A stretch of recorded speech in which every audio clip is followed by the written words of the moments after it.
Hello friends, आज हम बात करने वाले हैं एक ऐसी कंटेजियस डिजीज़ के बारे में जो कि बच्चों और एडल्ट्स दोनों को ही बहुत ज़्यादा इफ़ेक्ट करती है। तो इस डिज़ीज़ को जो है आप लोग चिकन पॉक्स के नाम से जानते हैं। चिकन पॉक्स जैसे कि आप जानते ही होंगे जो है ये कई दिन के कोर्स के साथ में जो है इसमें पहले जो है आपके स्किन पे छोटे छोटे ब्लिस्टर्स बनते हैं। वो ब्लिस्टर्स क्योंकि पानी वाले होते हैं, थोड़ा टाइम के बाद वो लीक कर जाते हैं और उसके बाद उनको ऊपर जो है एक क्रस्ट बनती है और फाइनली वो जो क्रस्ट है उसका स्कैब या जिसको हम बोलते हैं कि खुरुंड उतर जाता है। तो ये जो है चिकन पॉक्स का प्रोसीजर रहता है। जनरली बच्चों में ये वैसे तो माइल्ड प्रॉब्लम रहती है और जो है 15 दिन में इसकी टोटल रिकवरी हो जाती है, लेकिन कुछ सीवियर केसेस में जब ये जो ब्लिस्टर्स हैं ये आपके नोज़, माउथ या आइज़ तक फैल जाएं तब इससे प्रॉब्लम हो सकती है। तो फ्रेंड्स, आज हम इसी प्रॉब्लम के बारे में ही बात करने वाले हैं। तो ये जो चिकन पॉक्स है, देखते हैं कि इसमें क्या सिम्टम्स हो सकते हैं और उसको ठीक करने के लिए हम जो है नेचुरल तरीके से क्या क्या स्टेप्स ले सकते हैं। तो सबसे पहले किसी भी डिज़ीज़ के सिम्टम जानना ज़रूरी होता है। तो आइए पहले सिम्टम देखते हैं। तो फ्रेंड, चिकन पॉक्स में जो है जब आपको वायरस का एक्सपोजर होता है उसके 10 to 21 डेज़ के बाद जो है ये रैशेस बनना शुरू होते हैं, जो यूजुअली 5 to 10 डेज़ में ठीक हो जाते हैं। तो रैशेस होने से 1-2 दिन पहले आपको कुछ सिम्टम आने स्टार्ट हो जाते हैं। इनको भी जब भी इस तरीके की दिक्कत होगी तो आपने ध्यान रखना है। तो ये चीज़ बहुत इम्पॉर्टेंट है। तो जब आपको जो है रैशेस होने से पहले इसमें क्या हो सकता है, तो उसमें जो है आपको एकदम से भूख नहीं लगेगी, आपको बहुत सिर दर्द होगा, बहुत जो है आप टायर्ड फील करोगे। तो जो है ये सब सिम्टम के 1-2 दिन के बाद आपको जो है फ़ीवर इसमें अपीयर होता है और फीवर के साथ जो है फिर जो है ब्लिस्टर्स की फॉर्मेशन देखने में आती है इसमें। तो जैसे कि मैंने कहा कि ये जो है फेजेस में चलता है प्रोसेस जो है पूरा चिकन पॉक्स का। तो इसके क्या प्रोसेस फेजेस हो सकते हैं ये देख लेते हैं। तो चिकन पॉक्स में सबसे पहले जो है आपको जो है रेड या फिर जो है पिंकिश जो है स्किन को ऊपर पूरे जो है दाने से हो जाएंगे, जिनको जो है हम बम्स कह सकते हैं। तो वो जो है रेडिश कलर के रहेंगे। सेकेंडली उसके बाद ये बम्प्स जो है ब्लिस्टर की फॉर्म में चेंज हो जाएंगे, जो है फ्लूइड से भरे हुए होते हैं और जो बाद में जो है लीक कर जाते हैं। तो और थर्डली जो है जब ये बम्प्स जो है लीक कर जाते हैं तो इनके ऊपर एक क्रस्ट बन जाती है और उसके बाद क्रस्ट के बाद उनके ऊपर एक पपड़ी आती है और जो है वो पपड़ी ही जो है बाद में हील हो करके आपकी बॉडी पे कोई निशान नहीं छोड़ेगी इफ़ आप जो है उसको खारिज नहीं करते हैं या नाखून से जो है उतार नहीं देते हैं स्कैब को टाइम से पहले ही।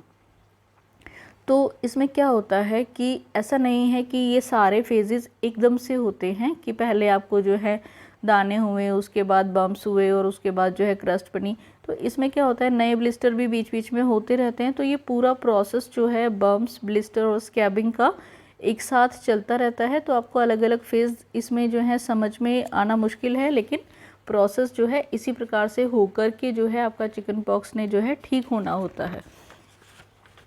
तो जो रैशेज़ अपीयर होते हैं, रैशेज़ अपीयर होने के 48 आवर के अंदर जो है वायरस स्प्रेड होता है, उसी में जो है वो ब्लिस्टर फूट जाता है और जो है जो फूटता नहीं है तो फिर वो जो है उसमें क्रस्ट नहीं बनेगी। तो इस चीज़ का आपने ध्यान रखना है कि प्रॉपर प्रोसेस के हिसाब से ही सारा कुछ इसमें चलता है। तो जहाँ तक फ्रेंड्स इसके कॉज की बात है, तो चिकन पॉक्स का कॉज है वेरिसेला जोस्टर वायरस।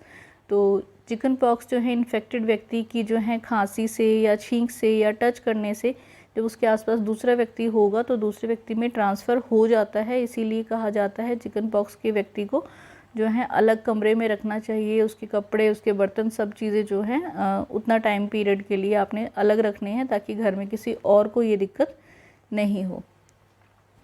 इसके बाद फ्रेंड जो है किन को ये ज़्यादा होने का चांस रहता है ये भी इसमें हम जानना ज़रूरी है। तो फ्रेंड जो है 2 साल से कम उम्र के बच्चे जो हैं मोस्टली इसमें ज़्यादा रिस्क पे रहते हैं, लेकिन ऐसा नहीं है कि बड़े लोगों को या बड़े बच्चों को ये नहीं हो सकता। तो किन को हो सकता है ये देख लेते हैं। जिन लोगों को चिकन पॉक्स का वैक्सीन नहीं लगा हो वो ज़्यादा प्रोन होते हैं चिकन पॉक्स होने के। इसके बाद जैसे जो है अगर आप जो है बच्चा आपका स्कूल जा रहा है या किसी चाइल्ड केयर फैसिलिटी में जा रहा है और वहाँ कोई बीमार है, उससे हो सकता है दूसरे बच्चे को।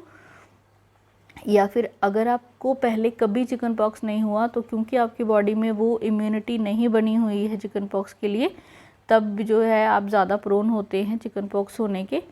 उसके बाद जो है अगर जो है आप जो है ऐसे बच्चों के साथ रहते हैं, मान लीजिए आपके बच्चे को है तो आपको उसका ख्याल तो रखना ही पड़ेगा, तो आपको भी जो है होने का चांसेस में रहता है।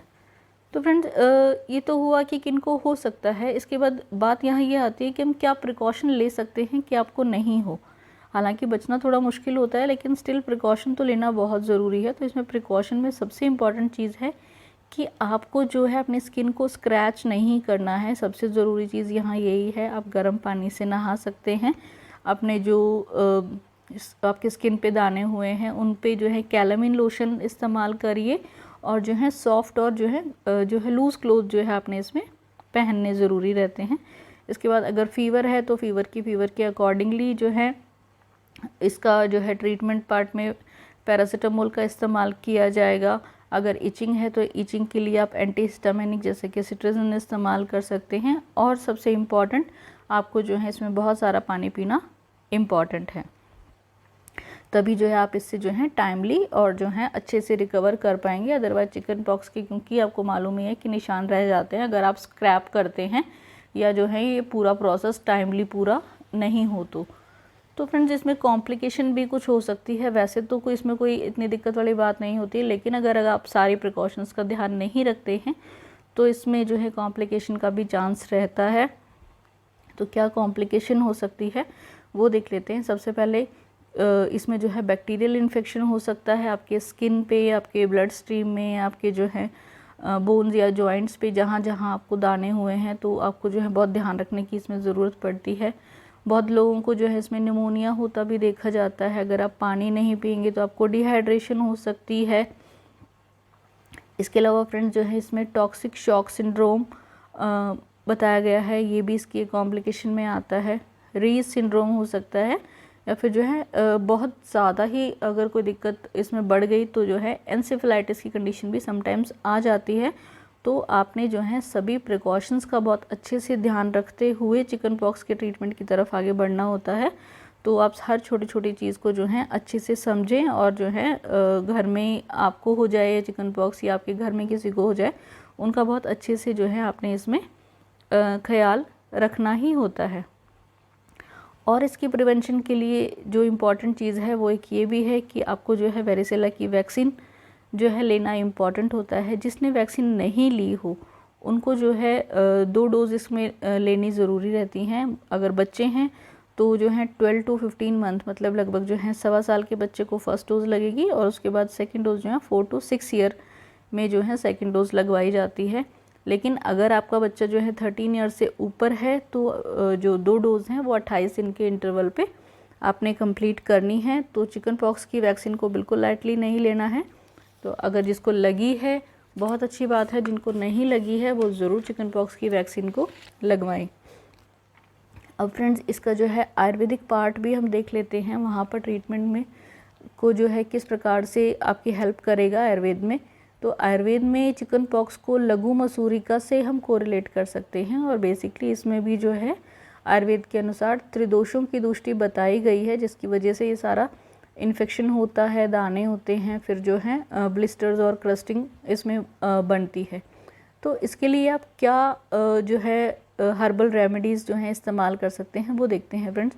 तो सबसे पहले आप इसमें नीम का प्रयोग कर सकते हैं, क्योंकि नीम में जो है एंटीबैक्टीरियल गुण रहते हैं, वो आपकी इचिंग को जो है कम करने में हेल्प करेगा। और जो आपकी जो क्रस्टिंग हो रही है, जो स्कैब उतरेगा, उनके लिए बहुत अच्छा रहेगा। तो इसलिए आपने देखा भी होगा जब किसी को चिकन पॉक्स हो जाता है तो उनके रूम में हम बहुत सारा नीम रखते हैं, और उनके नहाने के पानी में भी जो है नीम के पत्तों को उबाल करके उनको नहाने के लिए दिया जाता है, ताकि स्किन पे किसी भी प्रकार का कोई इन्फेक्शन ना हो।